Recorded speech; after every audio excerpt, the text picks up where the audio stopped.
Ijumaa njema, Ijumaa ya baraka. Asubuhi ya leo mpenzi mtazamaji, wa hali gani?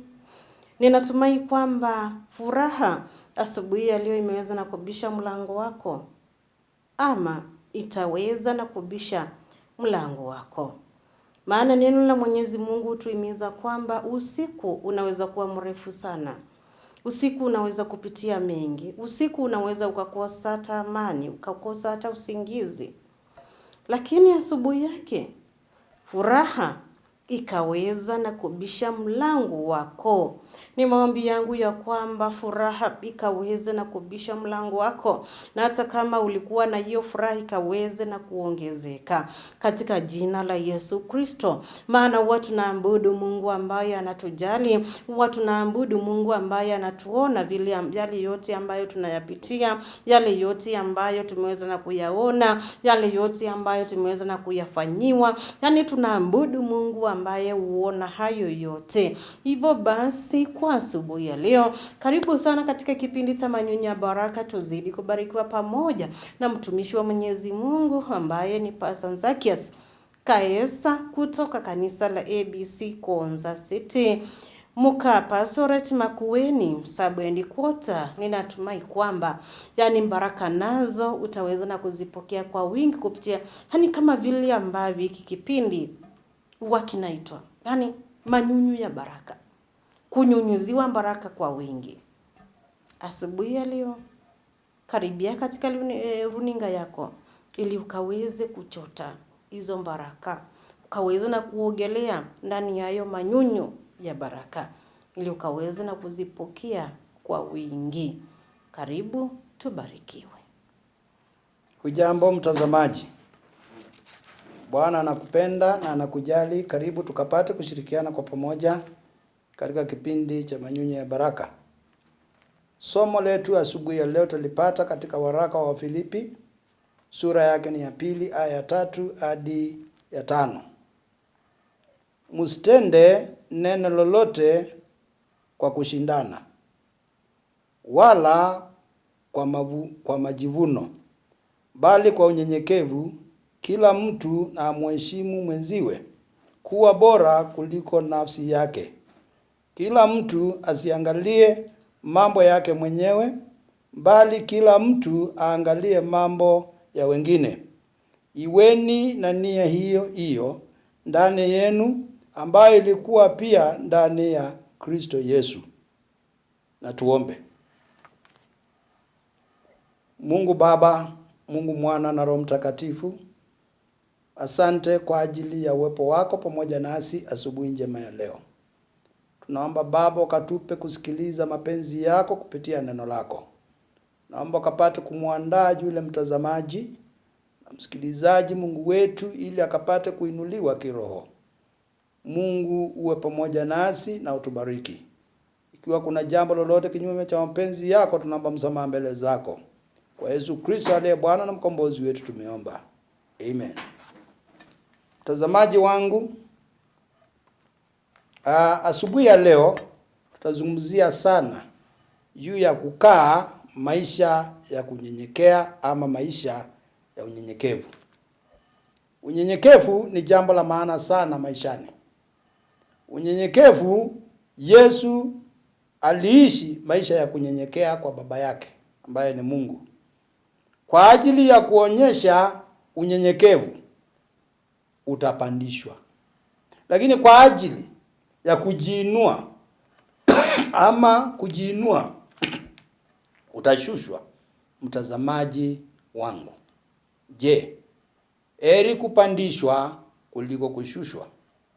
Yesu alisema tuwe wanyenyekevu kama jinsi yeye Yesu alivyokuwa mnyenyekevu, na kuhesabu mwingine kuwa ni afadhali kukuliko wewe.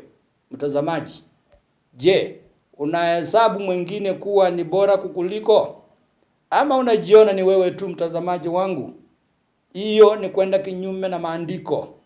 Usijione kuwa wewe ni bora kuliko yule mwingine ama kuliko mwenzako. Hesabu kwanza kuwa yeye ni bora kukuliko. Vile unastahili kuwa, jinsi unavyoongea, unaweza kuonyesha na kufanya watu wakuelewe wewe ni mnyenyekevu ama si mnyenyekevu. Kuna sauti ya upole, kunaweza kuongea vizuri, na moyo wa utulivu hata ndani yako, katika moyo wako inadhihirisha wazi sasa wewe uko na ule unyenyekevu, mtazamaji wangu.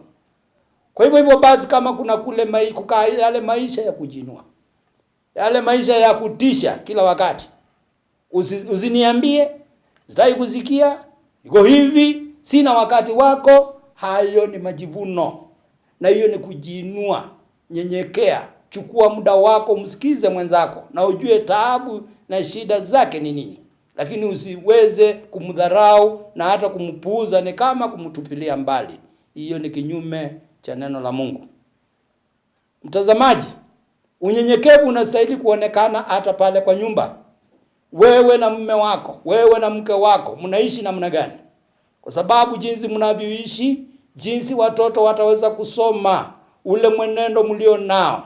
Na kama nyinyi ni wanyenyekevu mmoja kwa mwingine, bila shaka wale watoto wenu wataweza kukaa pia maisha ya kunyenyekea, unyenyekeana wao kwa wao, na hata kuwanyenyekea watu wengine.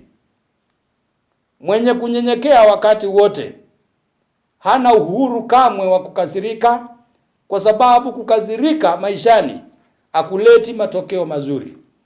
Hasira zinaweza kuleta matokeo mabaya. Mtazamaji wangu, punguza hasira, toa hasira na mwambie Yesu tawale moyo wako, na bila shaka utarudi chini na kunyenyekea, na utapata utulivu mkubwa katika maisha yako.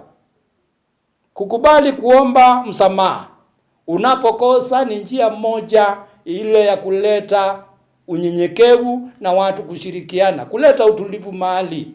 Kusema kwamba nisamehe, hauwezi ukashushwa na mambo kama hayo.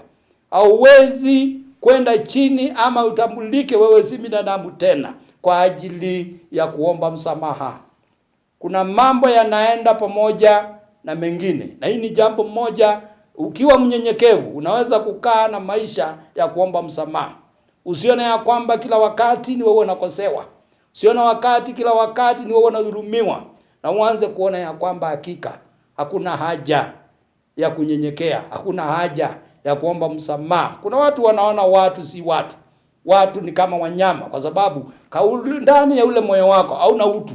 Tafuta kuwa na utu moyoni, kiasi ya kwamba unaweza kumjali mwingine, kiasi ya kwamba unaweza kuona ndiye anayefaa kukuliko.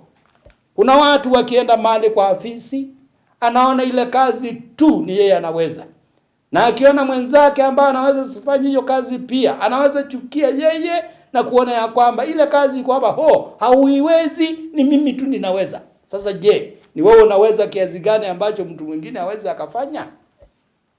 Yadhari mtazamaji wangu, kubali hata wale wengine wanaweza kukuliko.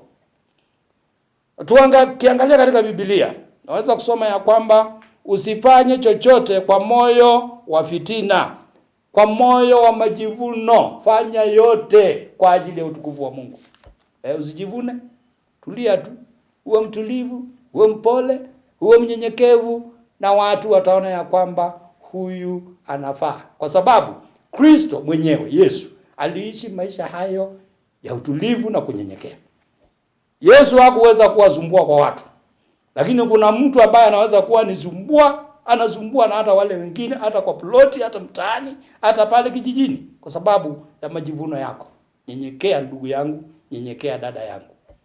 Mungu anapenda maisha ya unyenyekevu. Majivuno huleta mazao mabaya. Majivuno huleta mazao ama inaleta ile tunaita sasa matokeo mabaya kwa ajili ya kujivuna. Majivuno hayaelekezi mtu mahali pazuri. Majivuno yanakuelekeza kuanguka. Majivuno yanakuelekeza kutofaulu katika maisha. Ondoa majivuno. Elewa ya kwamba mtu ni mtu, na mtu ni mkosaji. Ukikosa, nilisema ya kwamba hapo awali, jaribu kuomba msamaha ili upate kusamehewa. Dada yangu na ndugu yangu mtazamaji, elewa hayo mambo, kwa sababu Mungu anakusudi asubuhi hii tulipate neno kama hili. Kuna mtu akiajiriwa mahali anajihisi ya kwamba yeye ni mkubwa kuliko mkubwa aliyemwajiri, na kuona ya kwamba sasa yeye ni boss. Hata boss ambaye amemwajiri si kitu.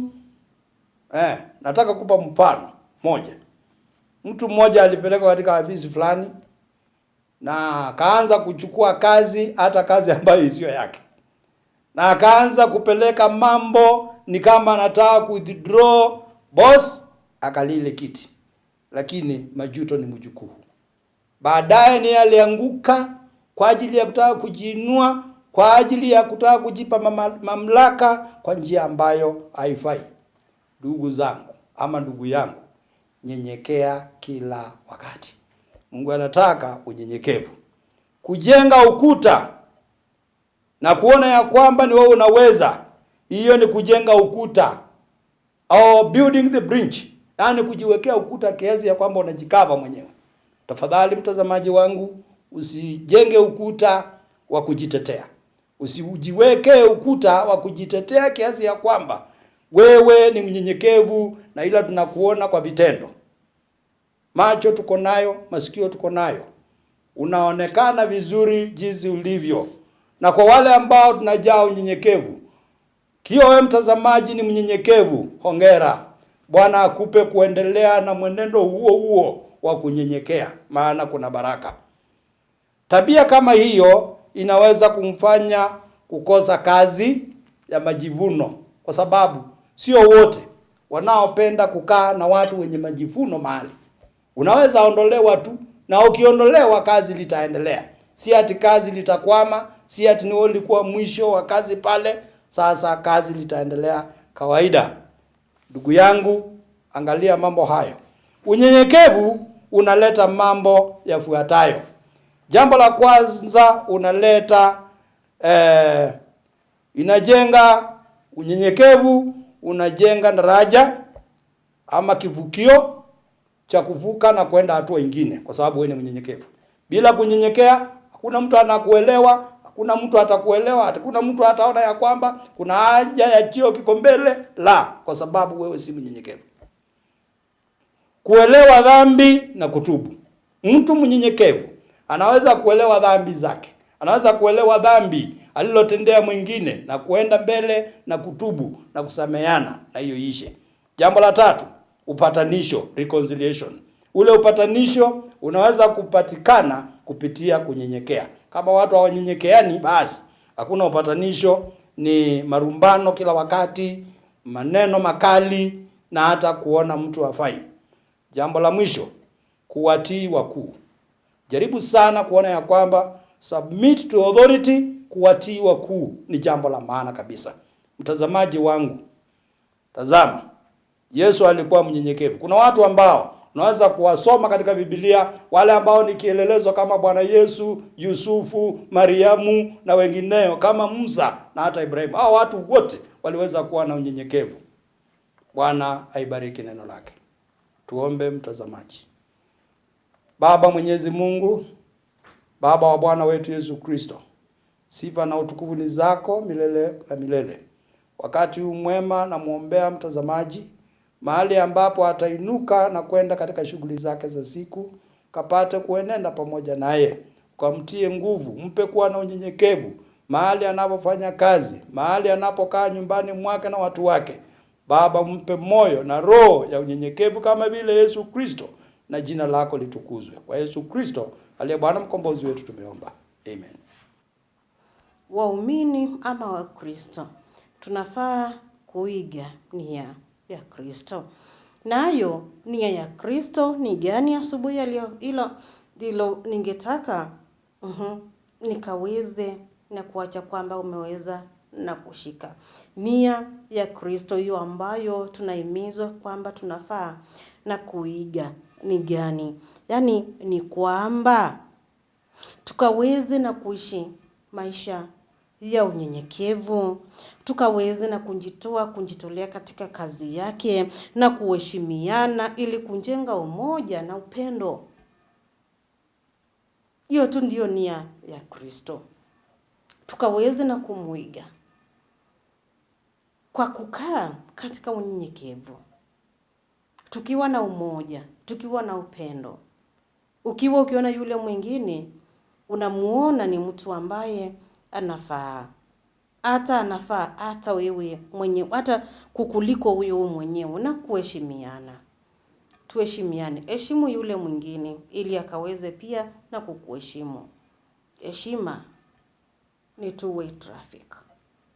Hata kama umefikia wapi, heshimu mwenzako hata kama unamuona akiwa chini, naye akuheshimu. Usije ukatarajia kwamba yule ako chini ni yeye anafaa na kuniheshimu. Unajua ninaweza kukuheshimu kwa sababu ya uoga. Ninaweza kuwa na uoga, hiyo hata sio heshima ambayo ninakuheshimu. Lakini hata mimi nikiona kwamba mwingine akiona pale, aone kwamba hata pastor huwa bana niheshimu. Hata mimi kama nafaa kumheshimu, akiona kwamba hata pastor huwa ananiheshimu, na yeye hata heshima inaongezeka tu. Inakuja tu yenyewe. Anaangalia hivi, anaona kwamba huyu ninafaa na kumheshimu. Maana hata yeye wakati ambaye ananiongelesha, wakati ambapo tunafanya mambo ananiheshimu, wakati ambapo tunakutana ananionyesha heshima hata kama ni mkubwa. Tuheshimiane, tuige nia ya Kristo. Nia ya Kristo ndio hiyo tu. Tunafaswa kujengwa juu ya unyenyekevu. Tumesema juu ya unyenyekevu, upendo na kujali wengine. Hiyo ndio ile tu, kuheshimiana, kuwa na umoja na yule mwingine. Mungu abariki hilo fundisho, na Roho wake Mtakatifu aifuatilie katika maisha yetu, ikaweze na kufanya kazi, na tukaweze kuiga nia ya Kristo, tukaweze na kukaa vile ambavyo yeye mwenyewe angependa, ili tukaweze na kukaa ama kuishi. Ninakutakia wakati mwema, siku njema kwa ndugu zetu ambao tunawapenda, na hata na wao wanatupenda pia. Ninawatakia ibada njema, ibada ya siku ya leo, maana ni siku yao ya kwenda pale kuabudu Mwenyezi Mungu. Mwenyezi Mungu akabariki ibada yenu kwa siku ya leo. Bye bye.